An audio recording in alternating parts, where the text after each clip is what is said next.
जब तक सेटिंग नहीं होती है नौकरी नहीं देते। रीज़न सिर्फ भ्रष्टाचार है।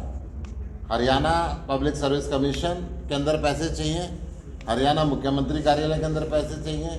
जिस पेपर में सेटिंग नहीं होती पेपर लीक कर दिया जाता है, उस पेपर को रिजेक्ट कर दिया जाता है, कोर्ट से स्टे करा दिया जाता है और जानबूझ के इस प्रदेश के युवाओं से बदला लिया जा रहा है। अच्छा गुप्ता जी, जहाँ जैसे बिहार में मीटिंग हुई आप लोगों की विकसित दल टुडे, अब शिमला में दूसरी मीटिंग की बात की जा रही है, लेकिन आप लोग के नेता तो ये कह रहे हैं कि जब तक मामला सही नहीं होगा कांग्रेस के साथ नहीं है। आम आदमी पार्टी के राष्ट्रीय संयोजक ये जो लोकतंत्र की हत्या करने वाला अध्यादेश है, दिल्ली के 2 करोड़ लोगों की वोट की पावर को खत्म करने वाला अध्यादेश है, राज्य सरकारों के अधिकार को स्नैच करने वाला अध्यादेश है, जिसकी शुरुआत भारतीय जनता पार्टी ने दिल्ली से की है प्रयोग के लिए, और पूरे देश के अंदर इस संघीय ढांचे को खराब करने वाला अध्यादेश है। इसके खिलाफ समर्थन मांगने के लिए आम आदमी पार्टी हर दल के पास गई, हर विपक्षी दल के पास, और मुझे पूरा विश्वास है जो भी दल लोकतंत्र में विश्वास रखता है, जो भी दल चुनी हुई सरकारों के अधिकारों ना छीने जाएं इसके अंदर विश्वास रखता है, अंत में इस अध्यादेश के पक्ष में जो विधेयक लाया जाएगा उसके विपक्ष में वोट करेगा।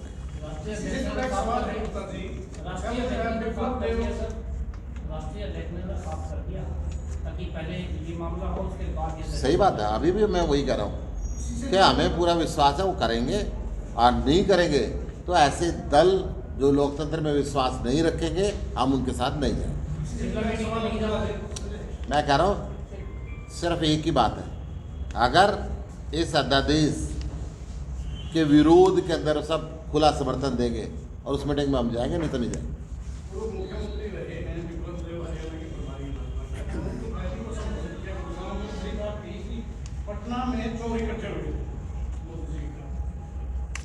देखिए, इनके यहाँ जितने भी चोर हैं अब सब बीजेपी में आ गए हैं, जितने भी हैं पूरे देश में, और उनको इनकी एक वॉशिंग मशीन है जिसमें डाल के कहते हैं अब ये नहीं रहा। बाकी विपक्षी दलों के पास तो ईडी, सीबीआई ये वो सब पीछे लगाते ही रहते हैं। वैसे पूरे देश में किसी कोने में जाके आप किसानी से बता देंगे आपको कि चोरों का मेला कहाँ लगता है, किस नेता के घर पे किस पार्टी में चोरों का मेला लगता है, ये आसानी से बता देंगे। और उस चोरों के मेले के आसपास मुझे तो ये पता लगा एक कमल का तालाब है, कोई कमल का तालाब है, उसके आसपास ये मेला लगता है जहाँ सारे चोर जुटते हैं, और वहाँ एक वॉशिंग मशीन लगा रखी है जिसमें से चोर को साफ आदमी बना के निकाला जाता है।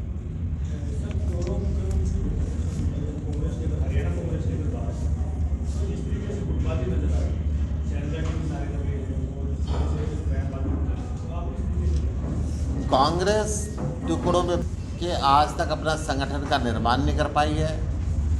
कांग्रेस धीरे धीरे देश के अंदर ख़त्म होती जा रही है। हरियाणा की अगर मैं बात करता हूँ तो जब भी मीटिंग होती है अलग अलग नारे लगते हैं, अलग अलग मुख्यमंत्री की बात की जाती है, कहा जाता है कि हुड्डा साहब अपने मन से घोषणा करते जा रहे हैं कांग्रेस का ऐसा कोई प्रोग्राम नहीं है।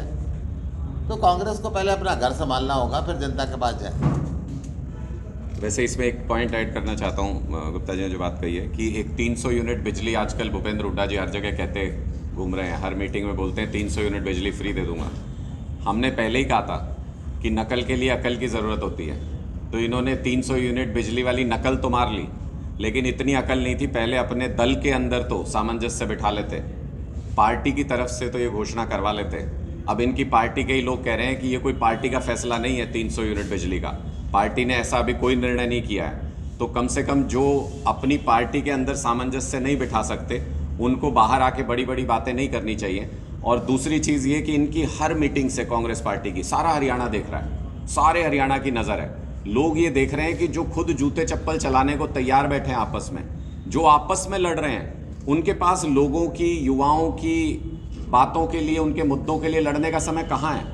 इनको तो जब भी समय मिलता है ये आपस में लड़ लेते हैं, सेटिस्फाई हो जाते हैं, लड़ लिए, जूते चप्पल चला लिए। लोगों के लिए काम करने का वक्त नहीं है, उनके मुद्दों पे लड़ने का वक्त नहीं है इनके पास। इसलिए अब आम आदमी पार्टी ने ये फैसला किया है कि हमें ही सड़क पे उतरना पड़ेगा हरियाणा के युवाओं के लिए, हरियाणा के युवाओं के रोजगार के लिए। और इस कदर सरकार पर दबाव बनाएंगे, या तो ये 1,80,000 पद चुनाव से पहले भरेंगे या फिर चुनाव के तुरंत बाद भरेंगे।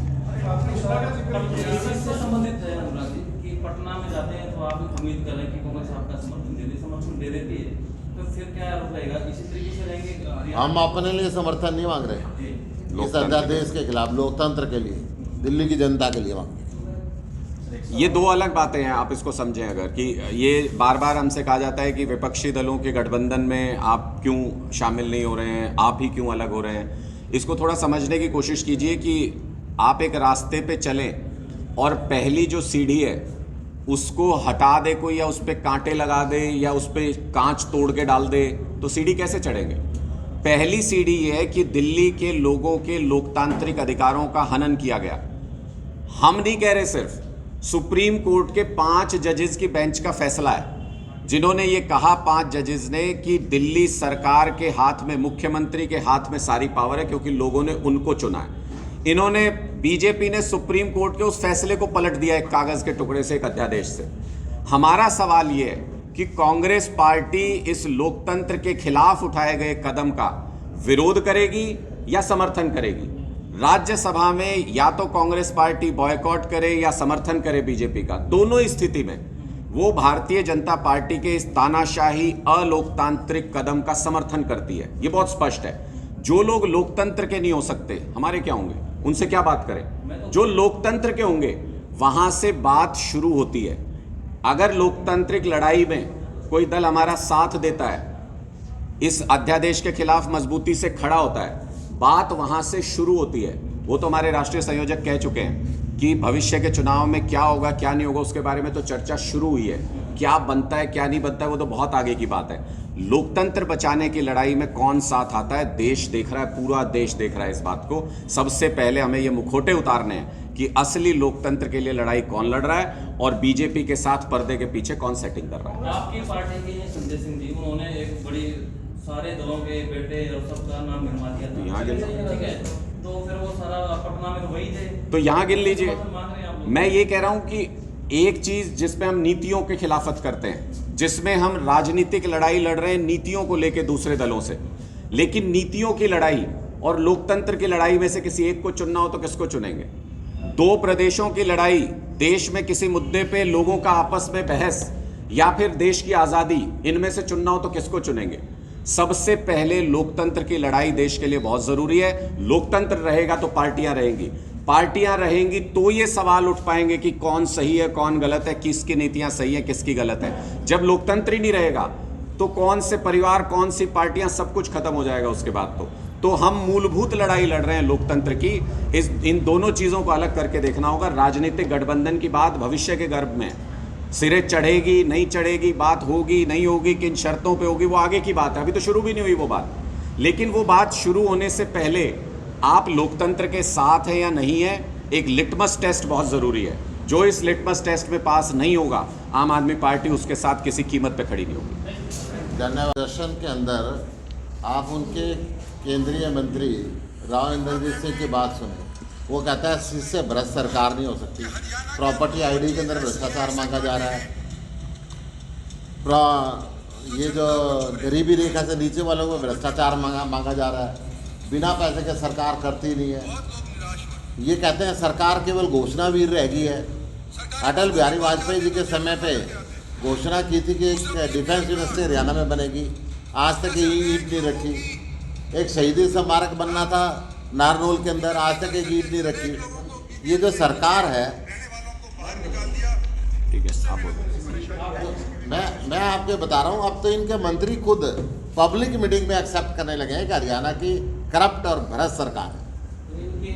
भाजपा के सब तो कहते हैं कि डंका बजा हुआ है। अमेरिका में एक तरफ बाइडेन खींच रहा है पीएम को, एक तरफ उनकी वाइफ खींच रही है, डंका बजा हुआ है। हाँ, तो मोदी जी को अमेरिका में जाके चुनाव लड़ लेना चाहिए, वहाँ डंका बजा हुआ है, यहाँ तो जूते बजे हुए हैं। इनकी कोई भी मीटिंग भारतीय जनता पार्टी की, मैंने कहा कि शांति से नहीं निपटती। पिछली कितनी भी सभाएं आप उठा के देख लीजिए, मुख्यमंत्री के जनसंवाद से ये सिलसिला शुरू हुआ था। उसके बाद अमित शाह जी आए, 130 लोगों को गिरफ्तार करना पड़ा। उसके बाद गडकरी जी आए, वहाँ पे लोगों को गिरफ्तार किया। अनुराग ठाकुर जी आए, लोगों ने काले झंडे दिखाए।